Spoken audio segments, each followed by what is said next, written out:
What if I told you there was a battle in World War II that was even more devastating than Stalingrad? A battle that may have actually decided the outcome of the entire war, a battle that even Hitler called a miracle? I'm talking about the Battle of Smolensk. After successfully capturing the city of Smolensk, the Germans quickly advanced into the Soviet Union. By July, they had already taken hundreds of thousands of prisoners and inflicted massive casualties on the Red Army. But the Soviets were not ready to give up. Under the command of Marshal Semyon Timoshenko, they launched a series of counterattacks to try to break through the German lines and force them to retreat from Smolensk. Despite being outnumbered 3-1 and outgunned, the Red Army fought fiercely.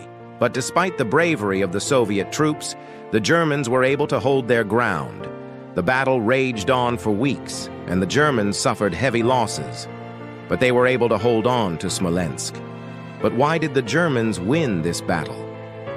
The answer is simple, really. The Germans had better military tactics. They also had more tanks and aircraft than the Soviets. But perhaps most importantly, they had a numerical advantage of 3-1. The Germans simply had more soldiers than the Soviets, and that made all the difference.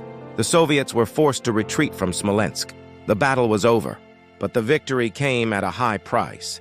The Germans had suffered nearly 400,000 casualties. But the real losers were the Soviets. They had lost nearly 1 million men. In fact, the Battle of Smolensk is often considered a turning point in the war on the Eastern Front. Here's why. First, it marked the end of the German blitzkrieg or lightning war strategy. The Germans had hoped to capture Moscow quickly and end the war in the Soviet Union once and for all. But the tenacious Soviet resistance at Smolensk had derailed those plans. The battle had turned into a war of attrition, and the Germans were quickly losing men and material. Second, the Germans had underestimated the Soviet Union's ability to wage war.